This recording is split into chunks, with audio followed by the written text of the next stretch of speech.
where the Secret Service is under immense pressure to explain why it couldn't put an agent on the slightly sloped roof during Donald Trump's assassination attempt. Watch US senators confront Secret Service Director Kimberly Cheatle over her weak handling over the fallout. Why would anyone allow the president to go on stage when you know you've got a potential threat and you've got snipers that are trying to So I don't think that this is the forum to have this discussion. Well, you hung up on it. We're here. You cut off the meeting short. This hospitality suite was actually to thank the partners who have helped secure the Republican National Convention, and I would not want to take away from their team. She has got to go. It's untenable. Joining me now is former Secret Service Special Operations Officer Marshal Mirarchi. He's an expert in his field. In fact, he worked with the Obamas for 8 years. So, Marshal, before we get into what happened, I'd like to ask you firstly about your own experience of doing this exact job with a former president. Yep. So I worked on President Obama's SWAT team, the emergency response team, for all 8 years, also with Vice President Biden. You know, it was a great experience. Wonderful being at the White House. Wonderful working for everyone. You know, we did have a famous security lapse in 2014 with somebody during that administration, with somebody getting into the White House, and you know, a few weeks later, the same situation happened again, and my dog Hurricane actually stopped the intruder. So, you know, we did turn that into a charity and did turn some good into that from last time. But, you know, this one's a little different. And here we are again with, you know, some new issues that are arising in the security world. Now, as you've just heard, the Secret Service is trying to blame the slope of the roof, which is utterly ridiculous, in my opinion, for not having that space covered. What is your response to that? Yeah, I gotta say that's the first time I've ever heard that in my career. Been doing this a long time. We train on slanted roofs, you train on rooftops, you train in terrain, you train on hills, you train in the woods. You pretty much train shooting on every scenario and surface possible. So I don't know what was behind that or where that came from, but I just have to say I've never heard the slanted roof, slope roof thing before. Obviously somebody was able to get up there and shoot, so it was very, very doable. I've never heard that before.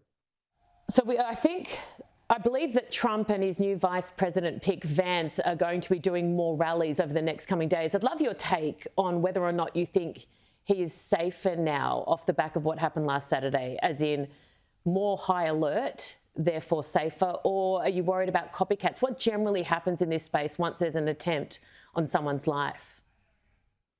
Yep. So I'll say, with being a part of a lot of these, you know, security issues that have happened in the past, the adjustments are always made. So that's one positive to take from this. Obviously, there's no excuse what happened, but in my experience, the Secret Service has always corrected things. The biggest issue with security and with the Secret Service that's happened is these things are always done reactively. You know, the one positive would be that, you know, they do eventually get it right and learn from the mistakes, and hopefully they will this time as well. I started on the campaign trail right out of training after 2006 and 2007, 2008. You know, I was doing these events all the time.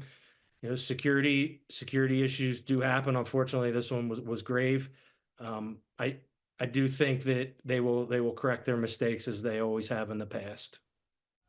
I've got to ask you about a theory that it's very prominent in terms of the push into diversity in the Secret Service. There's been a lot of talk about this. There were women, of course, working with Donald Trump. One was visibly shorter than the others. There was another one that struggled immensely to put her gun back in her holster. Look, I am all for women being given opportunities when it's warranted, when it's deserved. Do you think this is part of what's contributed to such a failure?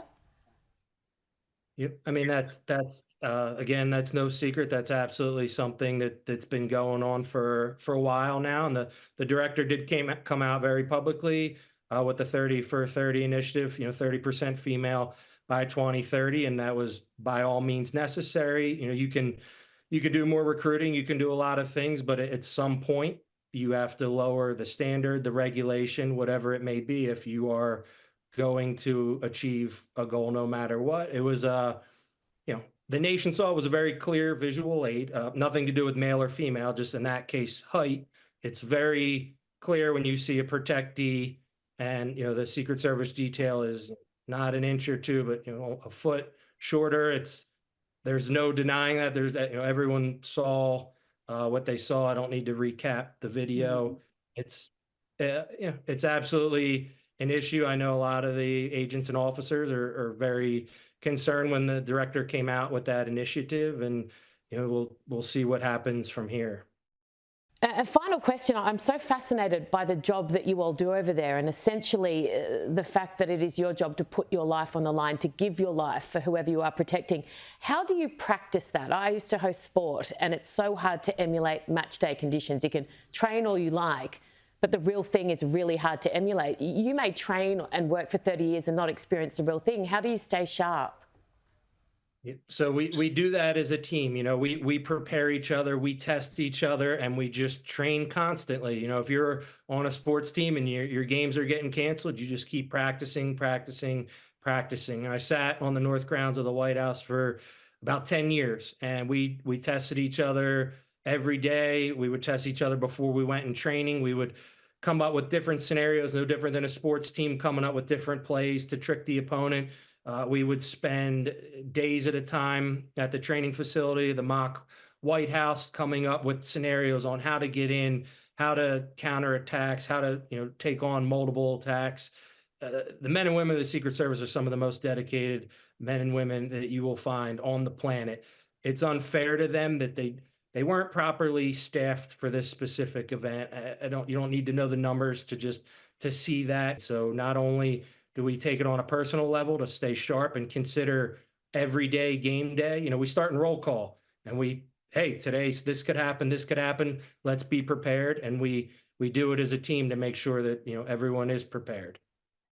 Thank you so much, Marshall. I really appreciate your time. Guys, if you're interested in Marshall's charity, if you Google K9 Hurricane, they do a fantastic job. Thank you so much.